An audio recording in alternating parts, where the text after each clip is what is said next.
The concept today is, what is your portion?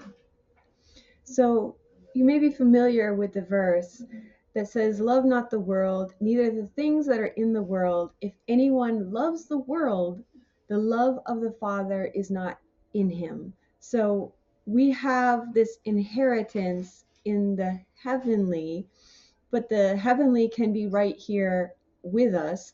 It's also in this world that we can even manifest physical blessings, because we know that Abraham is blessed, and that's talking about physically.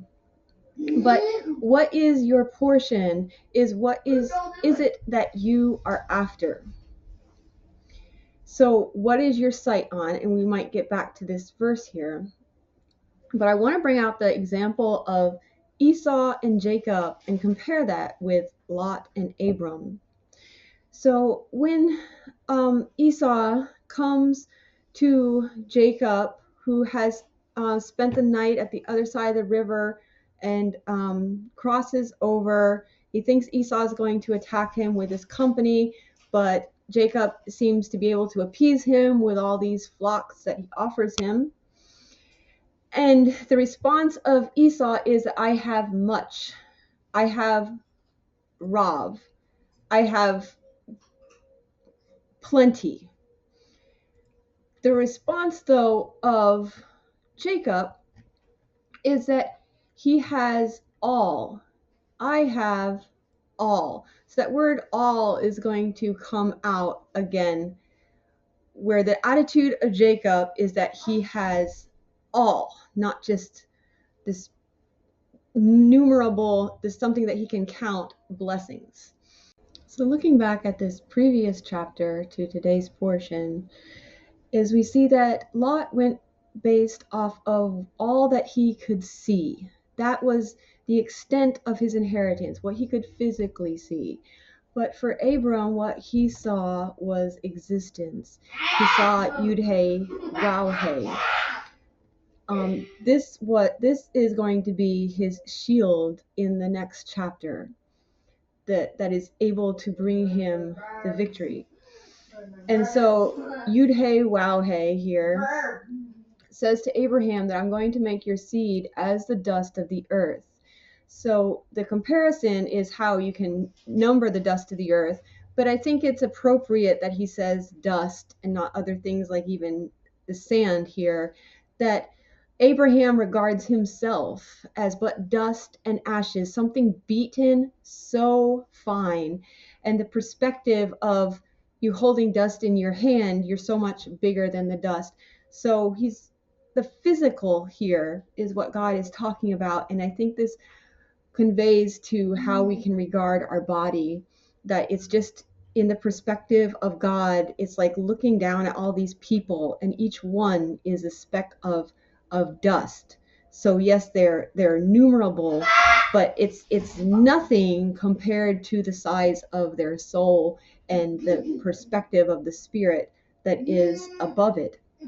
And so here we looked at this, that it could mean that he's inhabiting now. He's inhabiting the entire land of Israel. He's able to see it, to walk it. And it could have been with himself, within himself, that he's able to see this. It's not based on physical sight. So now that there is a change of ownership in the land of Israel, there's going to be this time of turmoil. So in our own spiritual journeys, we can expect this, as it's like a different spirit now inhabiting the entire land of Israel. He's claimed it. Now there's this rebellion, and these 5 kings from the east are going to enter the land of Israel and destroy also a lot of these giants, perhaps the seed of the intermingling that is around, and wiping those out. And there's going to be this time that we'll learn in this next chapter. It'd take about 400 years of this wandering for the iniquity of this land to be complete. So he's physically, he's accepted the word that this is his, but there's going to be this time of inner turmoil, and we have to do this journey ourselves, and it could take generations too, of doing our inner work of total surrender, becoming fine as dust. This is how we're regarding our physical body. And then the king of Sodom goes out to meet him, but it seems like he's intercepted. Before the king of Sodom, as he's on his way out to meet him, Melchizedek comes along, and then the king of Sodom meets him and has this conversation. So there's like this interception here. So here is perhaps the journeyings of the people that come from the northeast. They come down here and they wipe out all of these peoples throughout the land of Israel. And then the kings of Sodom and Gomorrah fall in these slime pits here where the Salt Sea is. And then Abram is over here, and he comes up here just to rescue Lot. And then on his way back, the king of Sodom comes out to meet him. So this is most likely what becomes Jerusalem, is what is regarded as this Kidron Valley, the Valley of the Kings, just east of Jerusalem. So Melchizedek, if he was like a literal king here, he wasn't involved in this battle. So what is he giving him a tenth of? So look at here that the first time Abram lets Lot go, he's like giving him his inheritance, as if he was his child, raising up seed to his brother. And then he's going astray. He's being pulled away to Sodom. The men there are very wicked. His righteous soul is being tormented. And so it's like he's being given this second chance. So there's this verse here that if he which converteth the sinner from the error of his way shall save a soul from death and shall hide a multitude of sins. And this reminds me of Joshua, Yahushua, which is also a type of Messiah.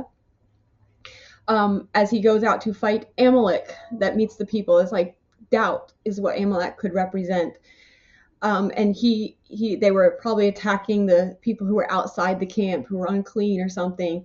And Joshua goes out there in the time of Moses to do battle to them. And God says, because you've done this, now I'm going to respond and wipe out the memory of Amalek.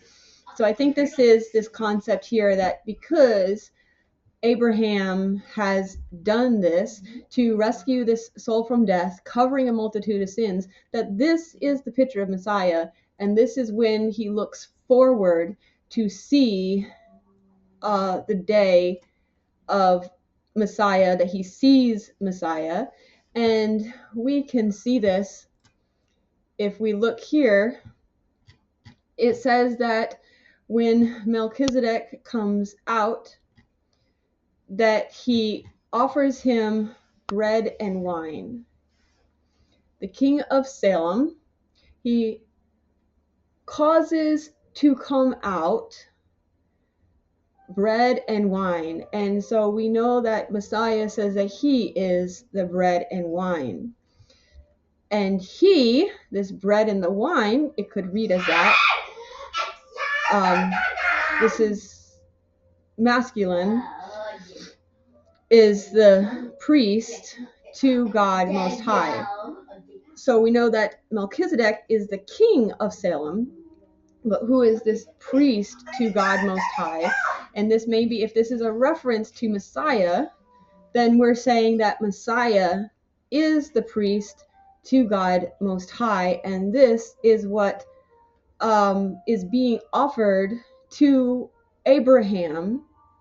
He's looking at this, he's like partaking perhaps of this bread and the wine, becoming this body with him, that it says in Abram, all the nations of the earth will be blessed. So it's like he's accepting this seed now in him.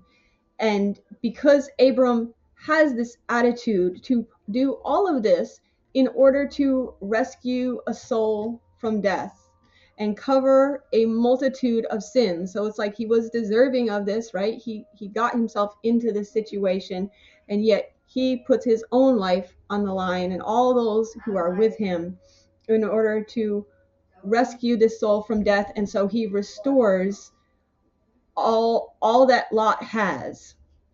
And so it's like this total forgiveness and second chance.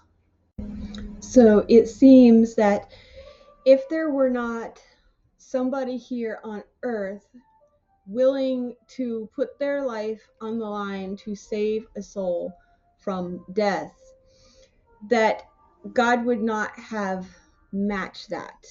We see that he does that with Joshua. He's looking for a willing vessel. And this paved the way for the body to be prepared for Messiah to dwell in. So God's will is always going to be done, right?